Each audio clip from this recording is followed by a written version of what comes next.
ஓம் சாய்ராம். நல்லதை நினைப்போம், நல்லதே நடக்கும். 52வது நாள் பாராயணம். ஸ்ரீ சாய்நாத சவணமஞ்சரி. ஸ்ரீ கணேசாய நமக. எல்லாவற்றிற்கும் ஆதாரமானவனே, மயூரேச்சவரா. எல்லாவற்றிற்கும் சாட்சியாக விளங்குபவனே, கௌரியின் புதல்வனே. எண்ணங்களுக்கெல்லாம் அப்பாற்பட்டவனே, பெருத்த வயிறுடையவனே. ஸ்ரீ கணபதியே, என்னை காத்தருள்வீர். நீ எல்லா பூதகணங்களுக்கும் முதல்வன், தலைவன். எனவே கணேசன் என அழைக்கப்படுகிறாய். நீ எல்லா சாஸ்திரங்களாலும் ஏற்றுக்கொள்ளப்பட்டவன். புனிதமான முகமுடைய பாலசந்திரனே, சாரதே, வாக்கின் தெய்வமே, நீ வார்த்தைகளுக்கெல்லாம் தலைவி, உலகின் உயிரோட்டத்தின் காரணகர்த்தாவே, நீ படைப்பாளிகளின் இறைவி, நீ எப்போதும் இத்தேசத்தின் அணிகலன், எங்கும் நிறைந்து இருக்கும் எல்லையில்லாத சக்தியே, உலகின் தாயே, உன்னை வணங்குகிறேன். பூரண முழுமையான பரபிரம்மே, மகான்களுக்கு பிரியமானவனே, பண்டரிநாதன் உருவில் வெளிப்பட்ட அவதாரமே, நீ அன்பு கடவுள், எல்லையற்ற கருணை உள்ளம் கொண்டவனே, பாண்டுரங்கா நரஹரி. பொம்மலாட்டக்காரன் தன் கையிலுள்ள கயிற்றால் பொம்மைகளை ஆட்டுவிப்பது போல் பிரபஞ்சம் எங்கும் நிறைந்து நின்று உலகை ஆட்டுவிக்கும் ஒரு பொம்மலாட்டக்காரன்.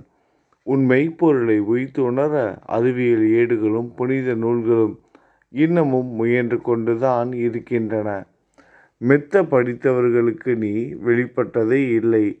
சக்கரபாணியே, அத்தகைய அறிவற்றவர்கள் வெறும் வார்த்தை ஜாலங்களிலே தான் சிக்குண்டவர்கள். மகான்கள் மட்டுமே உன்னை உணர்வார்கள். மற்றவர்கள் குழப்பமடைந்து உள்ளார்கள். உனக்கு பக்தியோடு கூடிய சாஷ்டாங்க நமஸ்காரத்தை செய்கிறேன். 5 முகங்கள் கொண்ட சங்கரனே, மனித மண்டை ஓடுகளால் ஆன மாலை அணிந்தவனே, நீலகண்டனே, திகம்பர ஓங்கார வடிவானவனே, பசுபதியே, எல்லா நேரங்களிலும் எவருடைய உதடுகள் உன் பெயரை உச்சரிக்கிறதோ அவர்களது உலகியல் துன்பங்கள் உடனடியாக நீங்கிவிடும். ஜடா முடியை தரித்த சிவனே, உன் நாமத்தின் சக்தி அத்தகையது. உன் பாதங்களை வணங்கி நான் சாயி புகழை கூறும் இந்த துதியை எழுதுகிறேன். இந்த அருட்பணி முழுமையடைய எனக்கு அருள்வாயாக.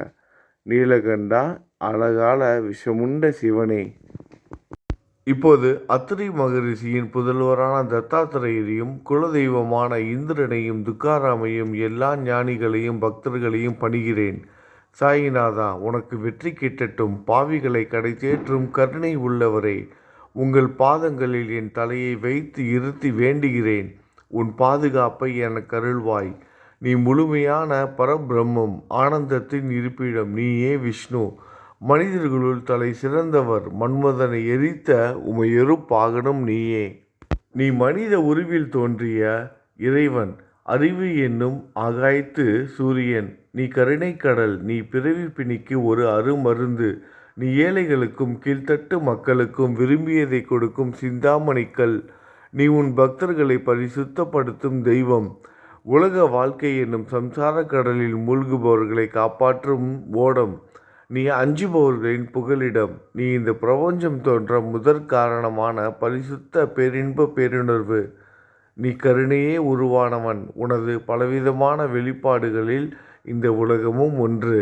நீ பிறப்பற்றவன். சாவும் உன்னை தொட முடிவது இல்லை. என் நீண்ட ஆழமான சிந்தனைக்கு பின் வெளிப்பட்ட கருத்தே இது. பிறப்பு இறப்பு என்பவை அஞ்ஞானத்தால் தோன்றும் வெளிப்பாடே. மகாராஜா, நீங்கள் இறப்பும் பிறப்பும் மற்ற சுதந்திர பறவை.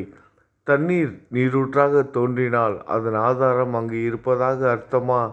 ஏற்கனவே அது அங்கு நிரம்பி இருந்தது. பூமியின் உள்ளே இருந்தது, ஊற்றாக வெளியே வந்தது, அவ்வளவுதான். மணற்படுகையில் நீர் ஊற்றாக வெளிப்பட்டதும் அது நீரோடை என்ற பெயர் பெற்றது. அதன் சரியான பெயர் ஊற்று. தண்ணீர் இல்லாவிட்டால் அது வெறும் மணற்படுகையே.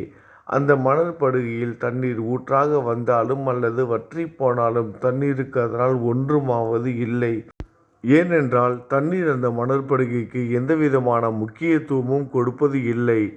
ஆனால் அறியாமையால் மணற்படுகையோ நீர் நிரம்பி இருந்தால் அது பெருமைப்பட்டு கொள்கிறது. ஆகையால் நீர் வற்றியவுடனே அது மிகவும் மனவருத்தம் அடைகிறது. இந்த மனித உடலும் ஒரு விதத்தில் அந்த மணற்படுகை போன்றதே. புனித பேரின்ப நிலையை அந்த நீரூற்றின் தூய தண்ணீருக்கு ஒப்பிடலாம். இம்மாதிரி எண்ணற்ற மணற்படுகைகளை இருந்தபோதிலும் அவற்றில் உள்ள நீர் மட்டும் மாறுபடுவதே இல்லை. கருணை உள்ளவரே, நான் உங்களை ஆதியும் அந்தமும் இல்லாதவன், பிறப்பற்றவர் எனக் கூறுவேன். அறியாமை என்னும் மலையை உடைக்க உதவும் இந்திரனின் கையில் இருக்கும் வஜ்ர ஆயுதம். இதுவரை இந்த பூமியில் எத்தனையோ எண்ணற்ற உயிரினங்கள் தோன்றியுள்ளன. இப்போதும் தோன்றிக்கொண்டுதான் இருக்கின்றன. வருங்காலத்தில் மேலும் எண்ணற்ற உருவங்கள் தோன்றத்தான் போகின்றன. அந்த ஒவ்வொரு தோற்றத்திற்கும் ஒரு தனி உருவமும் பெயரும் கிடைக்கும். இந்த உயிர்கள் ஒவ்வொன்றும் பெயராலும் தோற்றத்தாலும் மட்டுமே இவ்வுலகில் அடையாளம் காட்டப்படுகிறது.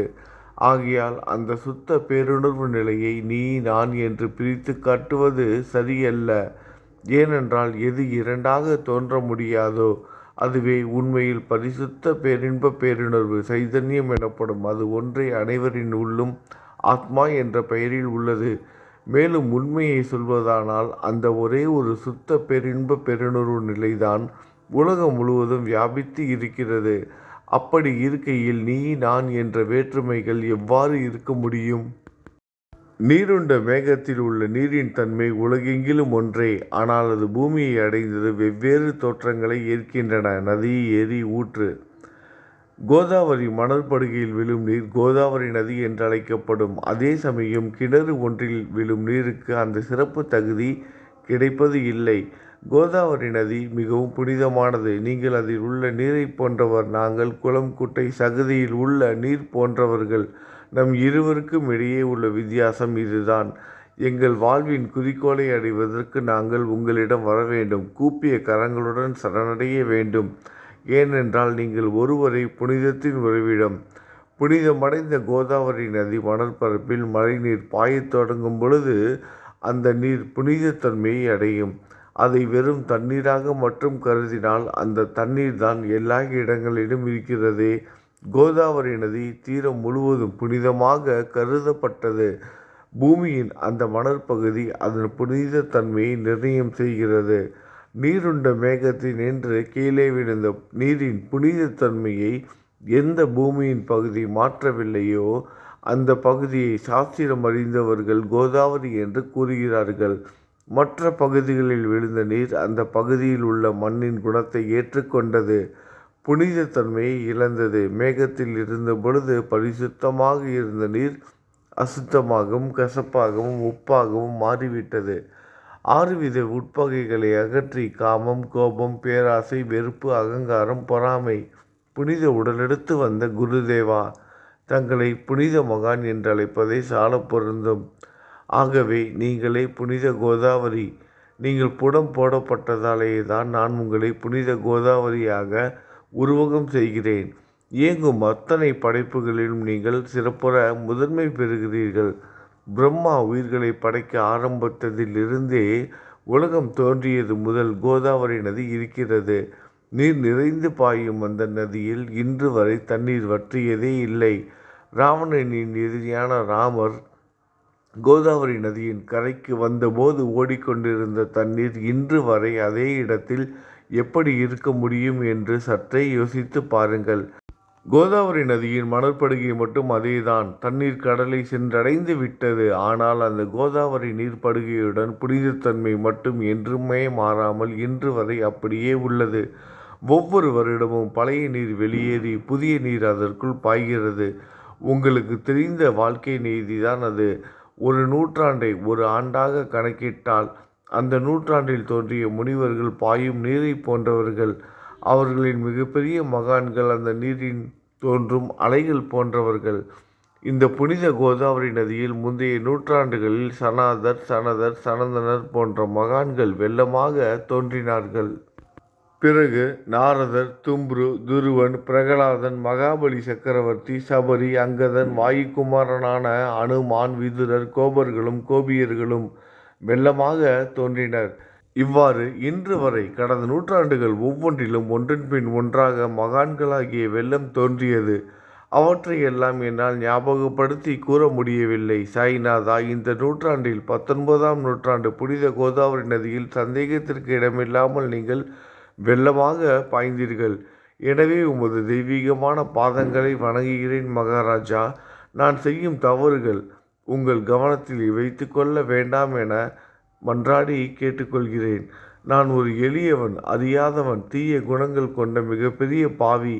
என்னை புறந்தள்ளி விடாதீர்கள், கைவிட்டு விடாதீர்கள். மட்டமான உலோகத்தையும் தங்கமாக மாற்றும் சக்தி கொண்ட ரசவாத கல் இரும்பினுடைய இயற்கையான தன்மைகளை பொருட்படுத்துவது இல்லை. கோதாவரி நதி தன்னுள் கலக்கும் சிறு ஓடைகளை திருப்பி அனுப்புவது இல்லை. அநேக தீய குணங்களை என்னுள் கொண்டவன் நான். உங்களது கருணை மிகுந்த பார்வையால் அவற்றை சடுதியில் அழித்து விடுங்கள். இது மட்டும்தான் உங்கள் அடிமையான தாஸ்கனுவின் வேண்டுகோள். ரசவாத கல்லின் தொடர்பு ஏற்பட்டும் இரும்பின் இயற்கை தன்மைகள் அளிக்கப்படாவிட்டால் குருதேவா, அது ரசவாத கல்லின் பெருமைக்கு இழுக்கு அல்லவா? என்னை பாவியாகவே இருக்கும்படி விட்டு விடாதீர்கள். தங்களை குறைவாக மதிப்பிட்டு கொள்ளாதீர்கள். நீங்கள் ரசவாத கல், நான் இரும்பு. எனக்கு ஏற்படும் இழிவுகள் தங்களுக்கு ஏற்படும் இழிவுகள் அல்லவா? ஒரு குழந்தை தவறுகள் செய்து கொண்டேதான் இருக்கிறது. ஆனால் அதற்காக தாயார் கோபம் அடைவது இல்லை. இதை தாங்கள் நினைவில் வைத்து கொண்டு எனக்கு உங்கள் அருளாசிகளை தாருங்கள். சத்குரு சாய்நாதா, நீங்கள் எனது கற்பக விருட்சம், சம்சார கடலை கடக்க உதவும் கப்பல். சந்தேகத்திற்கு இடமின்றி நீங்கள் ஒருவர் மட்டுமே என்னை கடைத்தேற்ற முடியும். நீங்கள் எனக்கு காமதேனுவாகிய பசு. நீங்கள் சிந்தாமணிக்கல், ஞானவானில் சூரியன் தாங்கள். நீங்கள் நற்பண்புகளின் சுரங்கம், சொர்க்கத்திற்கு ஏறி செல்ல உதவும் ஏனி நீங்கள். புனித செயல்களின் நிறைகள் நிறைய கொண்டவரை, பரிசுத்தமானவரை, சாந்தி மற்றும் பேரின்பத்தின் மொத்த உருவமே, இரண்டாக இல்லாதவரை, வேறுபாடு இல்லாதவரை, அறிவு கடவுளை, குறைகளற்ற முழுமையான அறிவாக உருவெடுத்தவரை, மனிதர்களில் உன்னதமானவரை, சாந்தி மற்றும் மன்னிப்பதின் உறைவிடமே, பக்தர்களின் அடைக்கலமே, என்னை ஆசீர்வதியுங்கள், என்னை ஆசீர்வதியுங்கள். சத்குரு மச்சீந்திரநாதர் நீயே. சிவன் நெற்றிக்கண்ணை திறந்தவுடன் அந்த அக்னியில் தோன்றிய மகாத்மா ஜாலந்தரும் நீயே. நீங்கள் மகாராஷ்டிராவில் தோன்றி பக்தி மார்க்கத்தை பரப்பிய ஞானிகள் நிவர்த்திநாதர், ஞானேஸ்வரர், கபீர்தாசர், ஷேக் முகமது, ஏகநாதர். நீங்கள் போதவா தத்தகுருவின் குரு நீங்களே.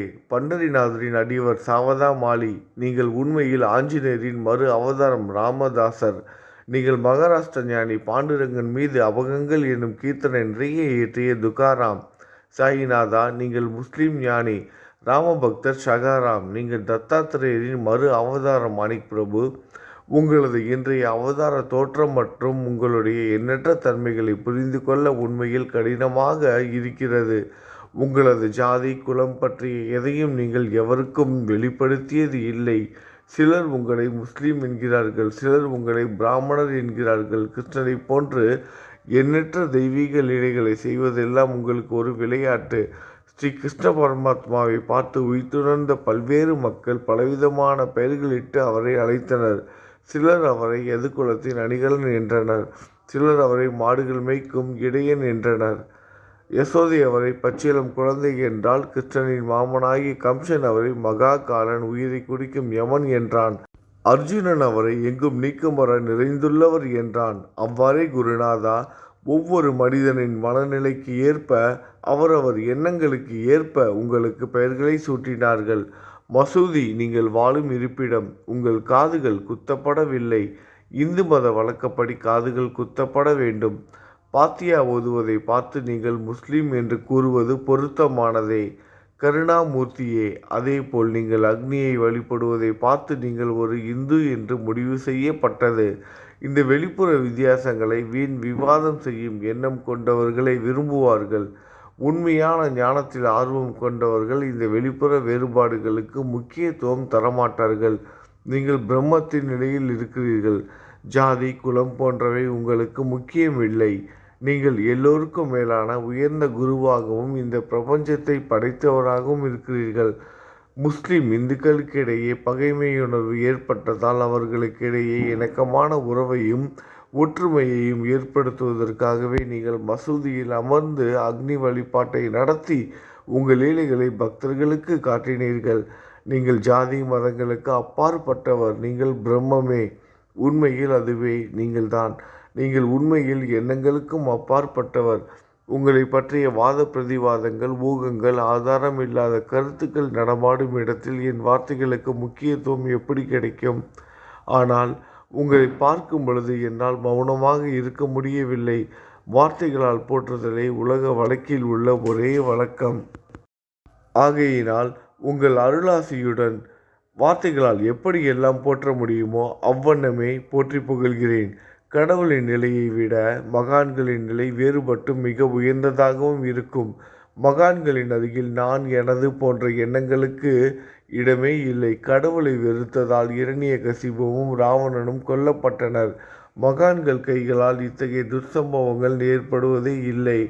அரசன் கோபிசந்தர் முனிவர் ஜாலந்தரை சாண குவியலுக்குள் புதைத்தான். ஆனால் அந்த நிலையிலும் அரசரின் அந்த செயலுக்காக அந்த முனிவர் வருத்தப்படவே இல்லை. அரசனின் அந்த செயலுக்கு நேர்மாறாக அந்த அரசனை சம்சார சூழலிலிருந்து விடுவித்து அவனை முக்தியடைய செய்தார். மகான்களின் சக்தி இப்படிப்பட்டதே. அவற்றை விவரித்து கூற முடியாது. மகான்கள் சூரியனை போன்றவர்கள். அவர்கள் கருணை ஒளிவிட்டு பிரகாசிக்க கூடியது. மகான்கள் சந்திரனை போல் இதயத்திற்கு ஆறுதல் கொடுப்பவர்கள். சந்திரனின் மேன்மையான ஒளிக்கதிர்கள் போல் அவர்களது அருள் ஒளி வீசும். மகான்கள் இதமளிக்கும் கஸ்தூரி போன்றவர்கள். அவர்கள் அருள் அதன் நறுமணம் போன்றது. மகான்கள் சாறு நிரம்பிய கரும்பு போன்றவர்கள். அவர்களின் அருள் அந்த கரும்பு சாற்றினை போல் இனிப்பானது. நிச்சயமாக மகான்கள் நல்லவர்களிடமும் தீயவர்களிடமும் ஒரே விதமாக நடந்து கொள்கின்றனர். இதற்கும் மேலாக பாவிகளிடம் அவர்கள் காட்டும் அன்பு அளவிட முடியாதது. கோதாவரி நதியில் அழுக்கடைந்த துணிகளை சுத்தம் செய்யப்பட வேண்டி வருகின்றன. சுத்தமான துணிகள் கோதாவரி நதியில் நின்று வெகு தூரத்தில் பெட்டியிலேயே தங்கிவிடுகின்றன. பெட்டியில் வைக்கப்பட்டிருந்த அந்த துணியும் ஒருமுறை கோதாவரி மணற்படுக்கைக்கு நன்றாக துவைப்பதற்காக வந்ததுதான். இந்த உவமையில் பெட்டிதான் வைகுண்டம், நீங்களே கோதாவரி. கோதாவரி நதிக்கரையே நம்பிக்கை. எல்லா உயிரினங்களும் துணிகள். 6 விதமான மன விகாரங்களே அவற்றை பற்றியுள்ள அழுக்கு. அவை காமம், கோபம், கஞ்சத்தனம், மதம், பொறாமை, மோகம் என்பவையே. தங்கள் பாதார விந்தங்களை வணங்குவதை கோதாவரியில் செய்யப்படும் புனித குளியல். எல்லா பாவங்களையும் மன அழுக்குகள் போக்கி சமத்திரயங்களை சுத்தப்படுத்தும்.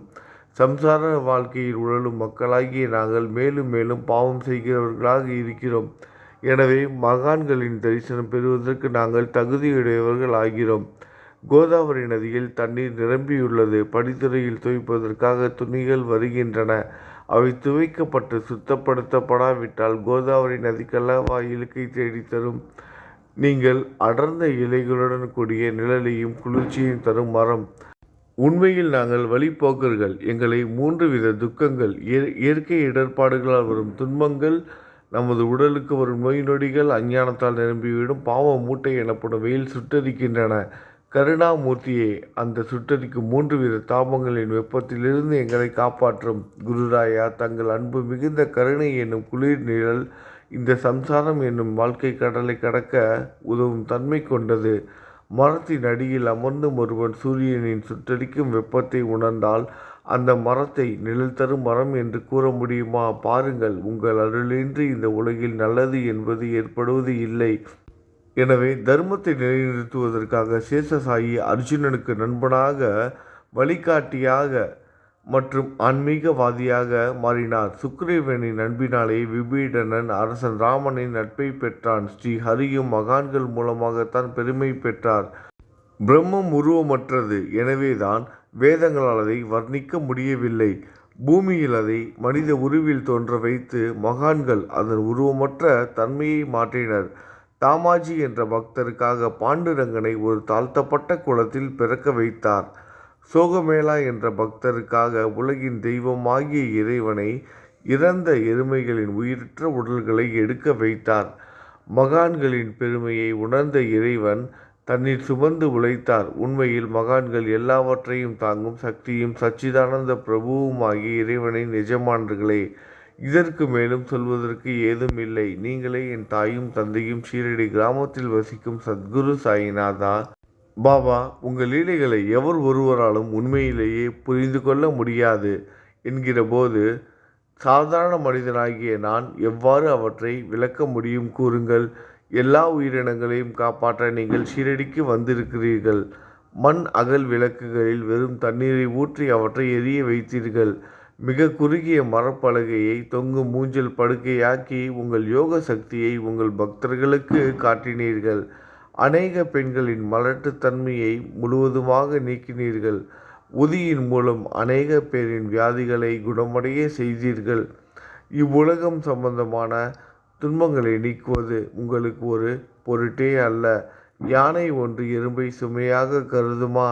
குருராயா, இப்பொழுது இந்த எளியவன் பால் கருணை காட்டுங்கள். உங்கள் பாதங்களில் சரணடைந்து விட்டேன். என்னை திருப்பி அனுப்பி புறம் தள்ளி விடாதீர்கள். மகாராஜ், நீங்கள் அரசர்களுக்கெல்லாம் அரசன். நீங்கள் குபேரனை விட செல்வம் அடைந்தவர். நிச்சயமாக தன்னிகரற்ற வைத்தியர். உங்களை விட மேலானவர் எவரும் இல்லை. மற்ற கடவுள்களை வணங்குவதற்கு தனித்தனியாக பூஜை பொருட்களும் வழிபாட்டு முறைகளும் உள்ளன. ஆனால் உங்களை வணங்குவதற்கு தகுதியான பொருட்களை இந்த உலகில் இல்லை. சூரியனின் ராஜ்யத்தில் தீபாவளி பண்டிகையை கொண்டாடுவது என்றால் எவ்விதமான பொருட்களை கொண்டு அதை கொண்டாடுவோம்? சமுத்திரத்தின் தாகத்தை தணிக்க பூமியில் போதுமான தண்ணீர் கிடைக்காது. நெருப்பை சூடாக்குவதற்கு எங்கிருந்து அக்னியை கொண்டு வருவது? ஸ்ரீ சமர்த்த குருராயா, பூஜை செய்ய உதவும் பொருட்கள் யாவற்றிலும் இருப்பது உன் ஆத்மாவே. ஆரம்பம் முதலே அவை உன் ஒரு பகுதியே. மேலே கூறப்பட்டவை எல்லாம் தத்துவார்த்த ரீதியில் கூறப்பட்டவையே. எனக்கு ஏற்பட்ட அடிப்படையில் கூறப்பட்டவை அல்ல. அனுபவங்கள் இன்றி கூறப்படும் வார்த்தை ஜாலங்கள் வீணே. சம்பிரதாய சடங்குகளின்படி உங்களுக்கு பூஜை செய்ய வேண்டுமென்றால் அதனை செய்வதற்கு தேவையான பூஜை சாமான்கள் என்னிடத்தில் இல்லை. என் குருநாதா, கருணை உடையவரை, அடிக்கடி என் கற்பனை திறனின் அடிப்படையில் உங்களுக்கு நான் வழிபாடு செய்கிறேன். அந்த வழிபாட்டை இந்த அடிமையிடமிருந்து ஏற்றுக்கொள்ளுங்கள். இப்போது என் அன்பு கண்ணீரால் உங்கள் கால்களை கழுவுகிறேன். உண்மையான பக்தி என்னும் சந்தனத்தை அரைத்து சாந்தாக்கி உமக்கு இடுகிறேன். அழகிய வார்த்தைகளால் எழுதப்பட்ட இந்த துதி என்னும் கப்னியை உமக்கு அணிவிக்கிறேன். இந்த புகழ் மாலையை உங்கள் கழுத்தை சுற்றி அணிவிக்கிறேன்.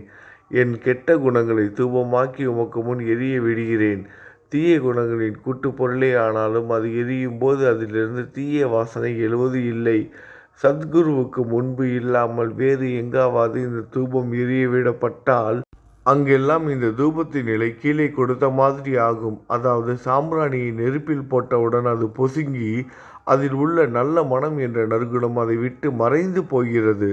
சத்குருவே, உமக்கு முன் அதை எரிய விட்டால் இதற்கு மாறாக நிகழ்கிறது. தீய தன்மைகள், அழுக்குகள் அக்னியில் எரிந்து விடுகின்றன. உலகம் பார்த்து சந்தோஷப்படும் வகையில் அந்த நற்குணம் அதிலேயே தங்கிவிடும். மனதில் உள்ள தீய குணங்கள் யாவும் எரிந்த பிறகு மனம் மாசற்றதாகிறது.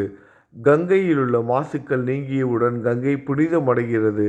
மாயை, மோகம் என்ற தீபத்தை உமக்கு ஏற்றி காட்டுகிறேன். அதன் மூலம் என் மனம் வைராக்கியத்தை அடைய அருள் செய்வீராக குருராயா. பரிசுத்தமான நம்பிக்கை என்ற சிம்மாசனத்தை நீங்கள் என்னுள் அமர்வதற்கு ஆசனமாக உமக்கு தருகிறேன். அதை பெற்றுக்கொண்டு எனது பக்தி என்ற நைவேத்தியத்தை ஏற்றுக்கொள்ளுங்கள். பக்தி என்ற நைவேத்தியத்தை ஏற்றுக்கொண்டு அதன் சாரத்தை எனக்கு கொடுப்பீராக. ஏனெனில் நான் உமது பால்குடி மாறாத பச்சிளம் குழந்தை. உங்கள் அருட்பாலில் எனக்கு உரிமை உண்டு. என் மனதையே உமக்கு தட்சணையாக கொடுக்கிறேன். ஆகையால் நான் செய்யும் காரியங்கள் யாவற்றிலும் நான் செய்பவன் என்று என்னால் உரிமை கொண்டாட முடியாது. ஏனென்றால் நினைக்கும் மனதை தான் உமக்கு அர்ப்பணித்து விட்டேனே.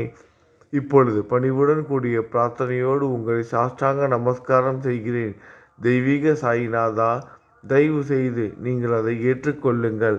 8 பிரார்த்தனைகள். சாயிநாதா, சாந்தமான மனமுடையவரே, அறிவின் சிகரமே, அன்புள்ளம் கொண்டவரே, கருணை கடலே, உண்மையின் உறைவிடமே, மாயை என்னும் இருளை அகற்றுபவரே, ஜாதி மதங்களுக்கு அப்பாற்பட்ட துறவியே, எங்களின் புரிந்து கொள்ளும் திறமைக்கும் அப்பாற்பட்டவரே, அன்பின் இருப்பிடமே, ஷீரடிநாதா, என்னை காப்பாற்றும்.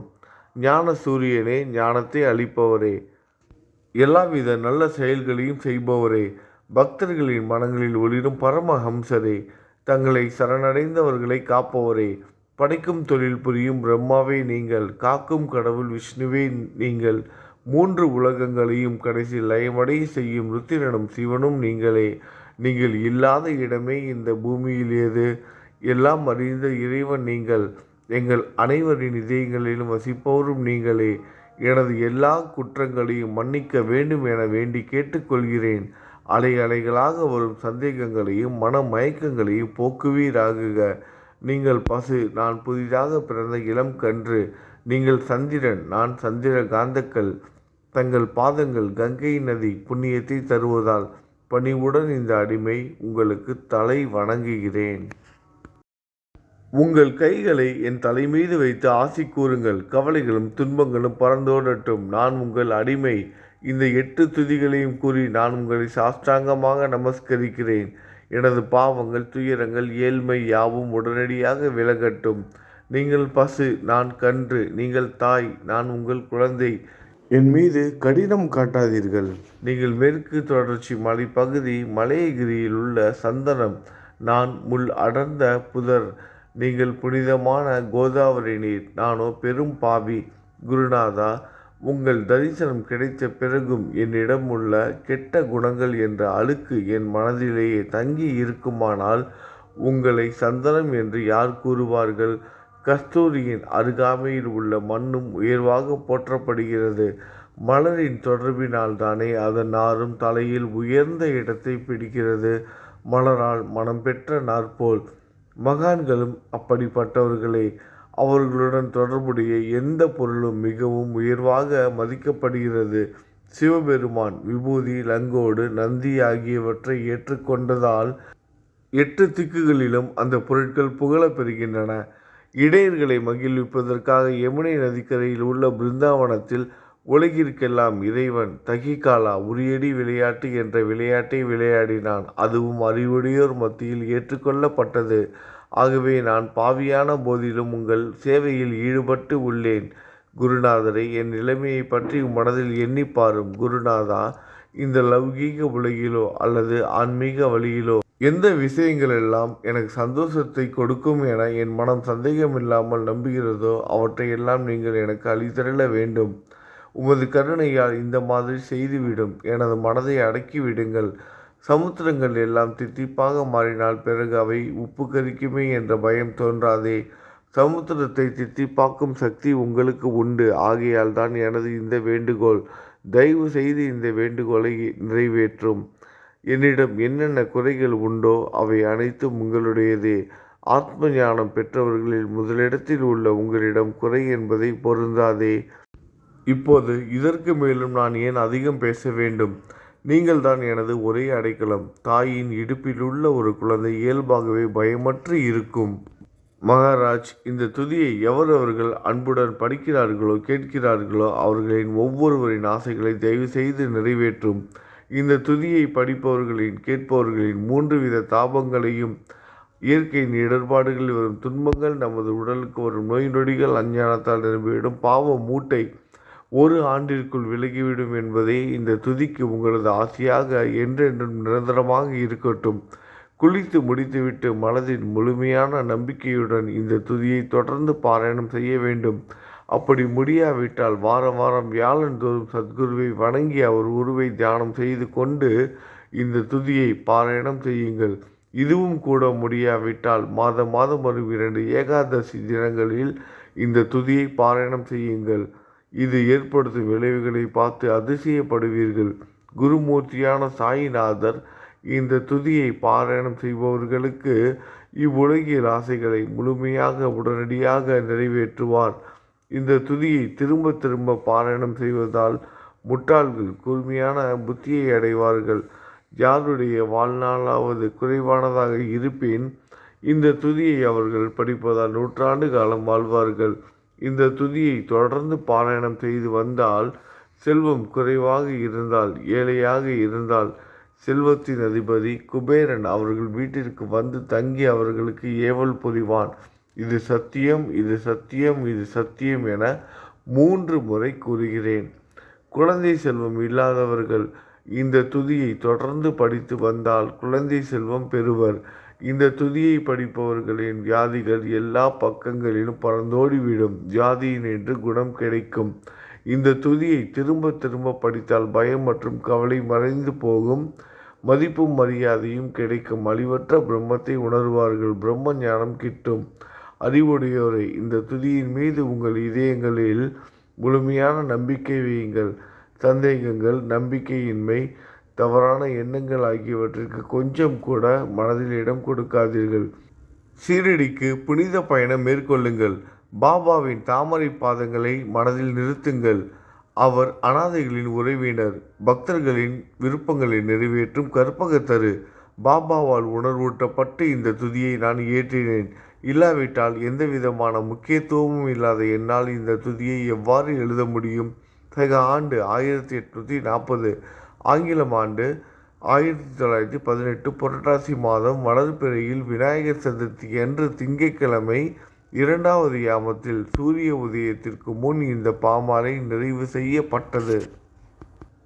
புனிதம் வாய்ந்த நர்மதா நதிக்கரையில் இந்தூருக்கு அருகிலுள்ள ஊரான மகேஸ்வர சேத்திரத்தில் ஸ்ரீ அகல்யா தேவியின் சந்நிதியில் சாயிநாதரை போற்றி பாடும் இந்த சவண மஞ்சரி நிறைவடைந்தது.